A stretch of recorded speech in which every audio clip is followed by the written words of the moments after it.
Hello, sellers. I'm Kathy, and I love to be selling on eBay.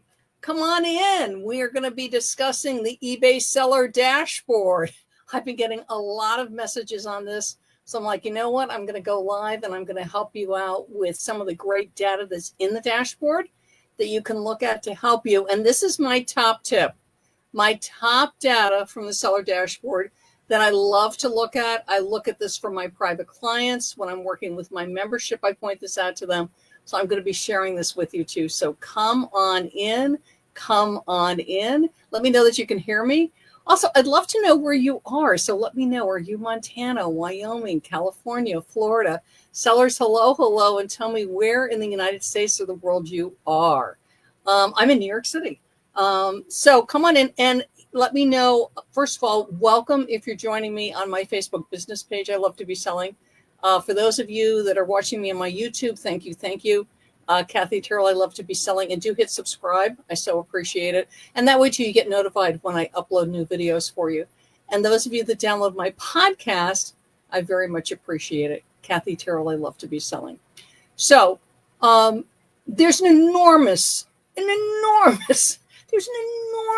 amount of data on the eBay dashboard. So the question comes to me is, Kathy, what data should I look at? What's the most important? I don't want to spend all day. I don't want to spend hours and hours here. I want to know what to look at, what's going to help my sales, and what's going to, help me if my sales are dipping a little bit. What can I do to perk them up?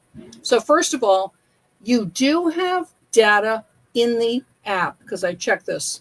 But what I'm looking at today, you do not have in the app. So you're going to need to be looking at it on a PC or on a laptop. Okay. On the app, and we love the eBay app. If you look at it, I'm actually looking at it now. So you're in eBay, and this is whether you have a store or not. By the way, everybody has a dashboard.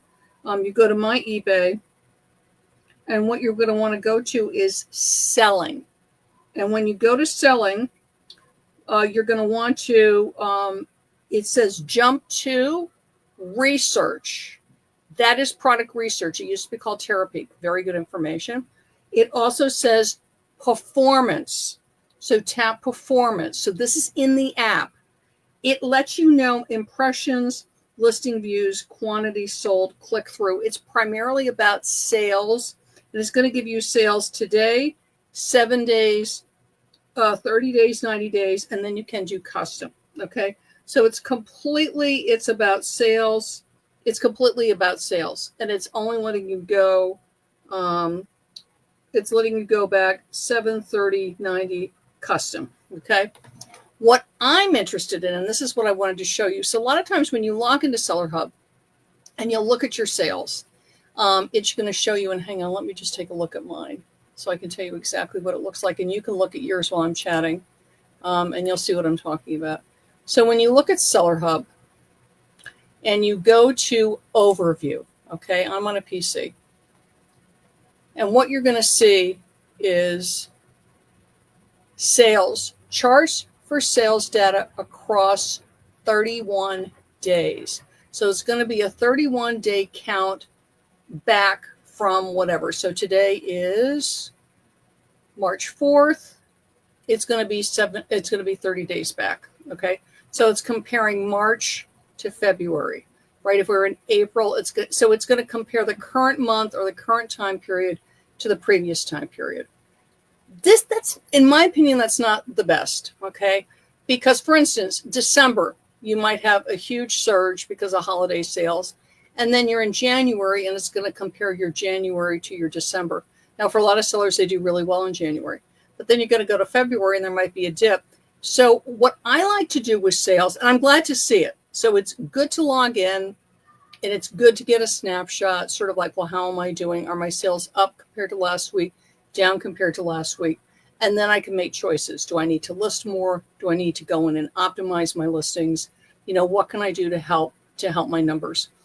But what's really helpful with sales is to compare apples to apples.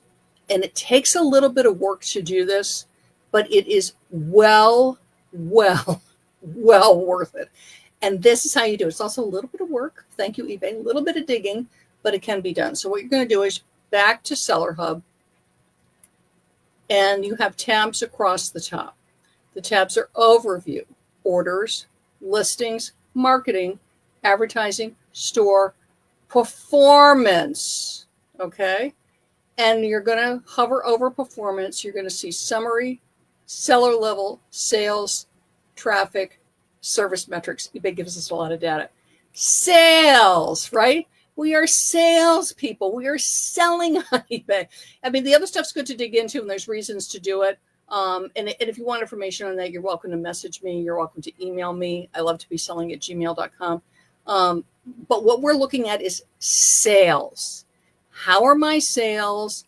How can I improve my sales? I want my sales. I want information on my sales. Okay.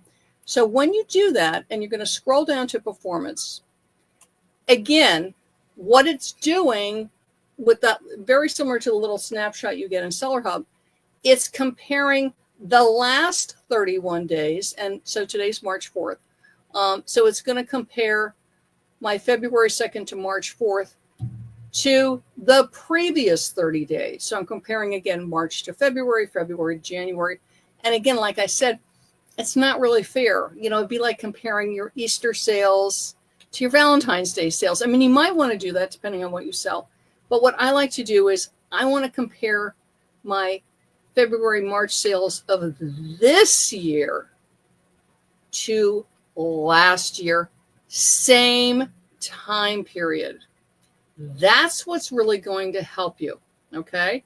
So I don't want to compare February, March to December.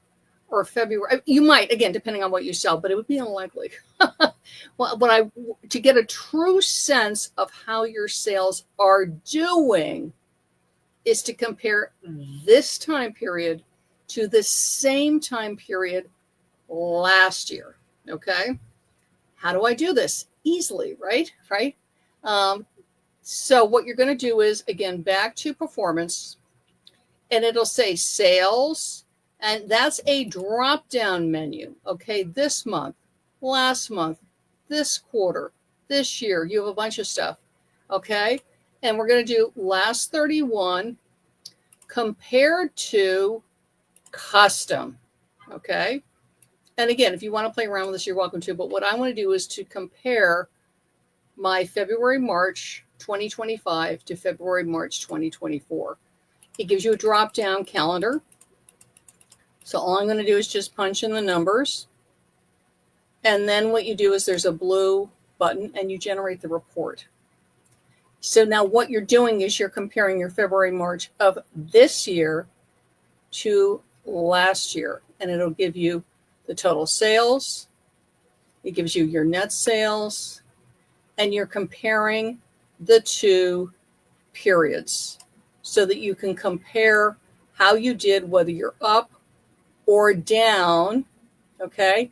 And it'll say versus prior time period. And that's what you know. Are you up? Are you down? Are you up? Are you down? It gives you quantity sold, average sales price. If you're running any auctions, it gives you data on that, and then fixed price. But this is what you want. Yes, you want to glance and see how you're doing this week. Yes, you want to glance and see how you're doing over the past 31 days. But more important in my mind is how is my March 2025 doing compared to March 2024. Now, that being said, if you know, for instance, let's say I was comparing December to December. I'm comparing my holiday sales from 2024 to my holiday sales 2023. If you went on a 7-day vacation in the middle of December or the beginning of December in 2024 and you didn't in 2023, clearly that's going to impact your sales. So you do need to look at your calendar, or if you have a journal or anything where you can glance back and go, okay, did I do a trip? You know, is there something that would have impacted sales if you see a big discrepancy in the numbers comparing the two periods? But that's really how to judge how you're doing this February, this March, is not to compare March to February or February to January, but to compare it to the year from the previous year. And that lets you know how you're growing your eBay. Okay. So again, yes, glance back. Yes, you want to look how you're doing the past 7 days, 30 days. But equally important is to compare apples to apples, oranges to oranges. Now, let's say you see a dip. So let's say February, March of this year, and I'm saying February, March because it's the beginning of March, so I'm picking up numbers from February too. Let's say I see a dip over last year. Okay. What can I do to change that? I want to lift my sales. I want to get more sales right now. I don't want to settle for what I'm seeing. I would like more. Boy, what you're going to do is you're going to hop over to my website. I love to be selling. And when you're there, is you're going to grab my free tip sheet for you. It's dominate eBay search and win more sales. Because a lot about getting sales on eBay is to create what is called optimized listings. And that's listings that eBay clearly knows what the item is, can easily index it, and therefore can present you to eager shoppers so you get a nice sale. Okay. So hop over to my website. I love to be selling. Grab your free copy. This is free, free, free. Dominate eBay search and win more sales. And that way, if you do see a little dip, or let's say you see an increase, yay, you're up 10% over last year, same time, or 15 or 20. Good. Let's keep it going. And here's some tips to help you. Okay. I'm Kathy, and I love to be selling on eBay. Bye-bye, everybody.